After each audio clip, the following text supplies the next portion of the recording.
Olá, sejam muito bem-vindos.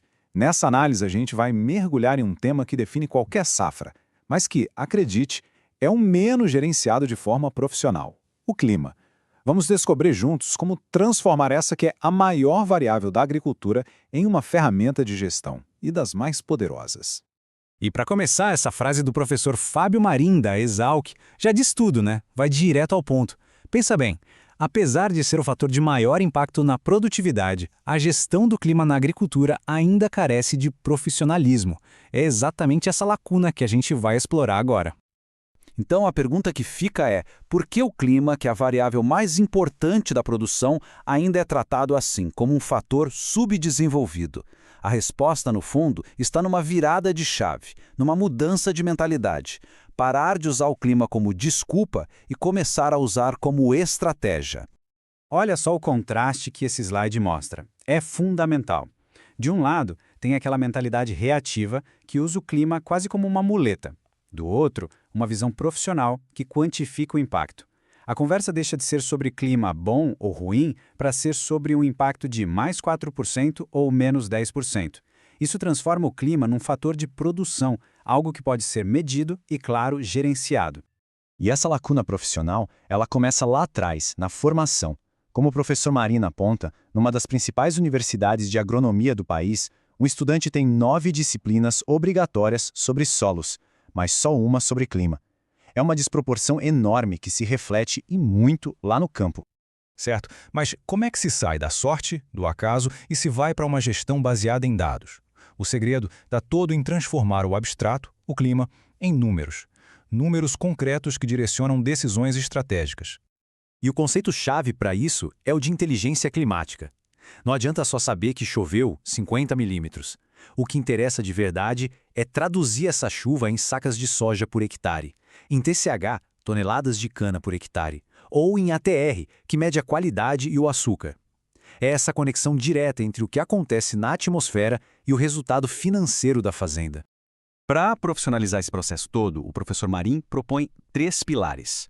O primeiro, prever a safra, o que permite tomar decisões comerciais e financeiras muito mais inteligentes. O segundo pilar é a análise pós-safra, para conseguir separar o que foi efeito do clima e o que foi efeito do manejo. E por fim, o terceiro, quantificar o impacto, para entender na ponta do lápis o que o clima deu ou tirou da rentabilidade. Agora, vamos para o campo. Como é que essa gestão se constrói na prática, no dia a dia? Bom, tudo começa com a coleta de dados, lá na própria fazenda. E olha, não precisa de um sistema super complexo para começar, não. Focar nessas 3 variáveis-chave, chuva, temperatura e radiação solar, já cobre mais de 80% do que é preciso para entender a influência do clima e tomar decisões bem mais assertivas. A mensagem aqui é fundamental. Não espere pela estação meteorológica ideal, pelo software perfeito. O verdadeiro valor está na construção de uma série histórica, e ela começa a ser gerada a partir do primeiro dado coletado. Pode ser com uma rede de estações automatizadas de altíssima tecnologia ou com um simples pluviômetro manual e um caderno de anotações. O mais importante é simplesmente começar.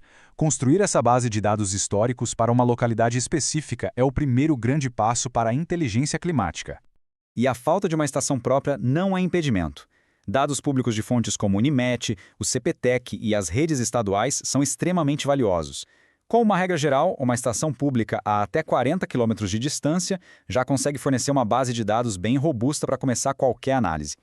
Coletar dados é o primeiro passo, claro, mas o verdadeiro poder, a mágica, acontece quando se usa esses números para tomar decisões mais inteligentes e principalmente mais lucrativas no campo. Vamos a um exemplo bem prático. Em vez de só saber que atrasar o plantio é ruim, a pergunta estratégica é outra. Qual é o custo diário desse atraso lá em Mato Grosso? E a resposta ilustra de forma brilhante o impacto econômico. Um estudo para um grande produtor de lá mostrou uma perda de 20 quilos por hectare para cada dia de atraso. Com um número desses na mão, fica muito mais fácil calcular o retorno sobre o investimento em mais máquinas para encurtar a janela de plantio.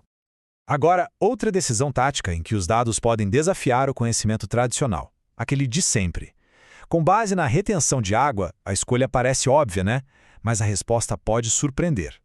Pois é, a análise de risco climático mostrou algo contraintuitivo. No final da janela de plantio, o risco de quebra de safra no solo arenoso saltava para 40%. Já no solo argiloso, que retém mais água, esse risco subia para apenas 8%. A decisão estratégica, baseada em dados, foi inverter a ordem tradicional, plantar primeiro no solo arenoso para garantir a área de maior risco antes que a janela se fechasse. Essa frase do professor Marim é muito poderosa. Independentemente de qualquer debate político, o termômetro não mente. Os dados mostram tendências que são mensuráveis, são fatos. E a agricultura, como um negócio que é, precisa se adaptar a essa nova realidade operacional. Entender fenômenos como o El Niño, por exemplo, permite antecipar riscos. Na última safra, produtores no Sul e Sudeste podiam prever maior pressão de pragas e doenças e já ajustar o manejo fitossanitário. Enquanto isso, no Centro-Oeste e no Mato Piba, o alerta era outro, estresse hídrico, o que exigia estratégias para conservar a água. É um planejamento totalmente diferente, personalizado pela previsão climática. No final das contas, tudo se resume a essa mudança de perspectiva. É parar de usar o clima como desculpa e começar a usá-lo como um instrumento de gestão. É a diferença entre ser reativo e ser estratégico, e é isso que destrava novos níveis de eficiência e de rentabilidade. Com os dados e a mentalidade corretos, é totalmente possível transformar o clima de um passivo imprevisível em uma vantagem estratégica. A reflexão final que fica é essa. Será que o maior fator de produção da lavoura está sendo gerenciado como um ativo valioso que ele realmente é?